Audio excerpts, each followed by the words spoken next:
नमस्कार दोस्तों। कल्पना कीजिए कि अचानक एक दिन कुछ सरकारी अधिकारी आपके घर पर पहुंच जाएं और आते ही आपसे पूछ लें, इस मकान का असली मालिक कौन है। अब उस समय अगर आपसे कहा जाए कि तुरंत कागज दिखाइए, तो क्या आप बिना कुछ ढूंढे सारे दस्तावेज सामने रख पाएंगे, या फिर आप भी उन लोगों की तरह परेशान हो जाएंगे जिन्हें यह तो पता है कि घर उनका है, लेकिन उससे जुड़े जरूरी पेपर आखिर संभाल कर कहां रखे हैं, इसकी जानकारी खुद उन्हें भी ठीक से नहीं होती।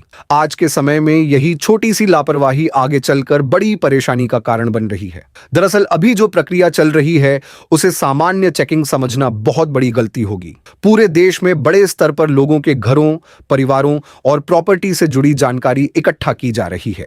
यानी सरकार अलग अलग इलाकों में सर्वे और जनगणना के जरिए लोगों का रिकॉर्ड तैयार कर रही है। ऐसे में अगर किसी व्यक्ति की जानकारी अधूरी निकलती है या फिर कागज सही तरीके से मौजूद नहीं होते, तो कई बार रिकॉर्ड में दिक्कत आ जाती है।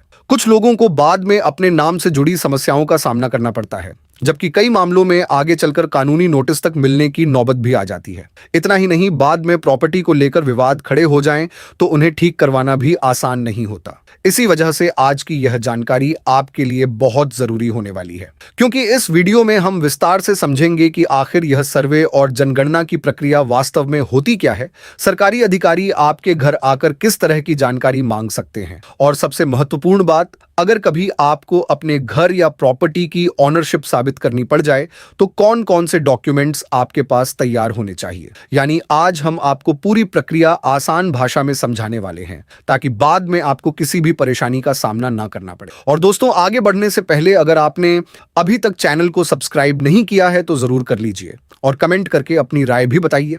अब सबसे पहले यह समझ लेते हैं कि आखिर यह सर्वे और जनगणना होती क्या है। देखिए, बहुत से लोग इसे सिर्फ एक साधारण सरकारी फॉर्मेलिटी मान लेते हैं, लेकिन असल में यह एक बड़ा वेरिफिकेशन सिस्टम होता है। इसके जरिए सरकार लोगों की जानकारी इकट्ठा करती है और एक आधिकारिक रिकॉर्ड तैयार करती है। इस प्रक्रिया में परिवार के सदस्यों की जानकारी, घर से जुड़ी डिटेल, प्रॉपर्टी का प्रकार और व्यक्ति की बेसिक पहचान जैसी चीजें दर्ज की जाती हैं। सरकार का उद्देश्य सिर्फ जनसंख्या गिनना नहीं होता, बल्कि यह भी पता लगाया जाता है कि किस इलाके में कितनी प्रॉपर्टी मौजूद है और उनका उपयोग किस तरीके से किया जा रहा है। इन्हीं जानकारियों के आधार पर आगे की कई सरकारी योजनाएं और फैसले तय किए जाते हैं, जैसे किस क्षेत्र में विकास कार्य बढ़ाने की जरूरत है, कहां सड़क, बिजली या दूसरी सुविधाएं पहुंचानी है, किस इलाके में कितने लोगों तक सरकारी योजनाएं पहुंच रही हैं, और टैक्स या रिकॉर्ड से जुड़े फैसले किस आधार पर लिए जाएंगे। यानी आसान शब्दों में समझें तो सरकार आपके परिवार और आपकी प्रॉपर्टी का एक डिजिटल और ऑफिशियल डाटा तैयार कर रही होती है। इसलिए इस पूरी प्रक्रिया में डरने की जरूरत नहीं है, लेकिन इसे हल्के में लेना भी सही नहीं होगा। अब बात करते हैं कि आखिर यह सर्वे किया कैसे जाएगा। तो इसके लिए सरकारी कर्मचारी घर घर जाकर लोगों से जानकारी लेंगे।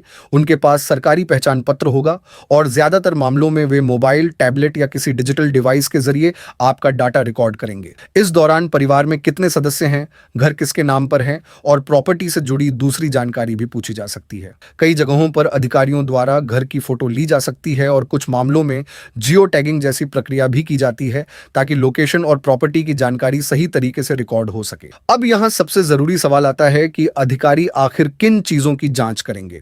आमतौर पर सबसे पहले व्यक्ति की पहचान वेरीफाई की जाती है। इसके बाद घर और प्रॉपर्टी से जुड़ी जानकारी चेक की जाती है और फिर यह देखा जाता है कि उस मकान का वास्तविक मालिक कौन है। यानी अधिकारी यह सुनिश्चित करेंगे कि जिस घर में आप रह रहे हैं वहां वास्तव में कौन रह रहा है और उस प्रॉपर्टी का इस्तेमाल किस काम के लिए किया जा रहा है। उदाहरण के तौर पर मकान सिर्फ रहने के लिए इस्तेमाल हो रहा है या वहां किसी प्रकार का बिजनेस भी चलाया जा रहा है। अगर कोई व्यक्ति किराए के मकान में रहता है तो ऐसे मामलों में अतिरिक्त जांच भी हो सकती है। अधिकारी आपसे मकान मालिक की जानकारी मांग सकते हैं और कई बार किराए से जुड़े दस्तावेज भी देखे जा सकते हैं। इसलिए जो लोग किराए पर रहते हैं उनके लिए यह जरूरी हो जाता है कि वे पहले से अपने मकान मालिक की जरूरी डिटेल्स अपने पास रखें, ताकि बाद में किसी प्रकार की परेशानी ना हो। अब सबसे महत्वपूर्ण हिस्सा आता है जरूरी दस्तावेजों का, क्योंकि इस पूरी प्रक्रिया के दौरान आपसे कई कागज मांगे जा सकते हैं या फिर उनका वेरिफिकेशन किया जा सकता है। अगर उस समय आपके डॉक्यूमेंट्स पूरे नहीं हुए या जानकारी सही नहीं मिली तो बाद में दिक्कतें बढ़ सकती हैं।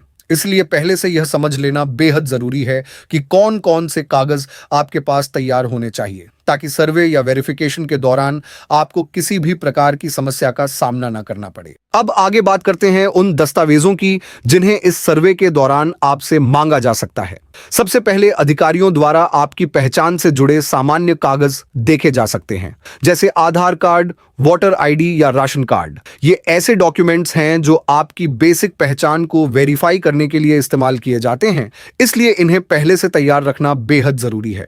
इसके बाद आपसे एड्रेस प्रूफ भी मांगा जा सकता है। इसके लिए बिजली का बिल, पानी का बिल या कोई दूसरा ऐसा सरकारी बिल दिखाया जा सकता है जिसमें आपका पता साफ तौर पर दर्ज हो। लेकिन असली मामला यहां से शुरू होता है जब बात प्रॉपर्टी के दस्तावेजों तक पहुंचती है, क्योंकि अधिकारी सिर्फ यह नहीं देखते कि आप वहां रह रहे हैं, बल्कि यह भी जांचते हैं कि उस मकान का असली मालिक कौन है।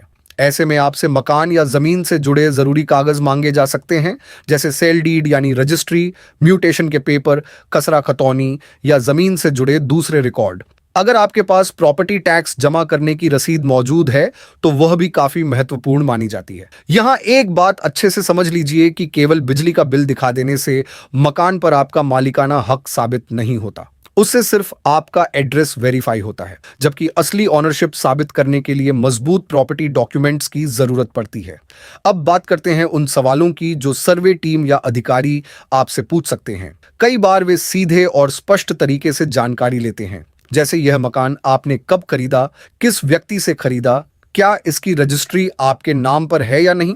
इसके अलावा परिवार से जुड़ी जानकारी भी पूछी जा सकती है, जैसे घर में कुल कितने लोग रहते हैं, कौन कौन फैमिली मेंबर यहां मौजूद हैं और यह मकान आपका खुद का है या किराए पर लिया गया है।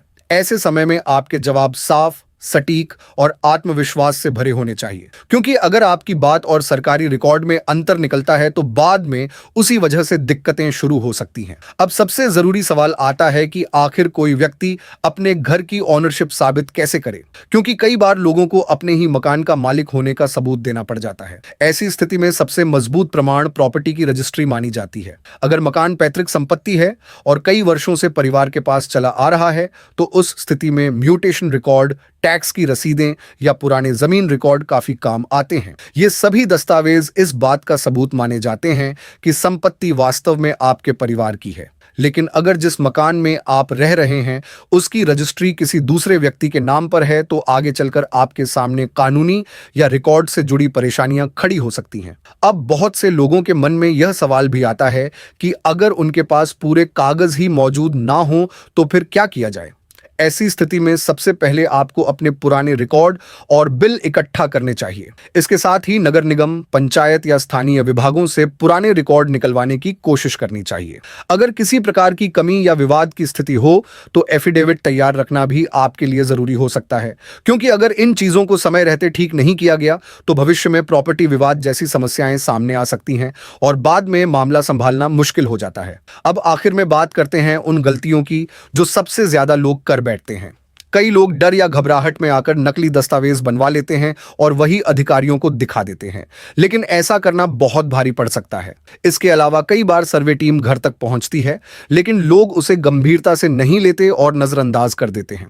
वहीं कुछ लोगों के डॉक्यूमेंट्स अधूरे होते हैं, फिर भी वे उन्हें पूरा करवाने की कोशिश नहीं करते और उसी भरोसे बैठे रहते हैं कि बाद में देख लेंगे। यही छोटी छोटी लापरवाहियां आगे चलकर बड़ी परेशानी और रिस्क का कारण बन जाती हैं। इसलिए अगर आप चाहते हैं कि भविष्य में आपके घर, जमीन और रिकॉर्ड को लेकर किसी तरह की दिक्कत खड़ी ना हो तो अपने सभी जरूरी दस्तावेज पहले से व्यवस्थित करके रखें और समय समय पर उन्हें अपडेट भी करवाते रहें। दोस्तों, अगर आपको यह जानकारी उपयोगी लगी हो तो वीडियो को लाइक और शेयर जरूर कीजिए ताकि ज्यादा से ज्यादा लोगों तक यह जरूरी जानकारी पहुंच सके। और ऐसी ही काम की अपडेट्स और जरूरी जानकारियां लगातार देखने के लिए चैनल से जुड़े रहिए। तब तक अपना ध्यान रखिए, सतर्क रहिए और हमेशा जागरूक रहिए। धन्यवाद।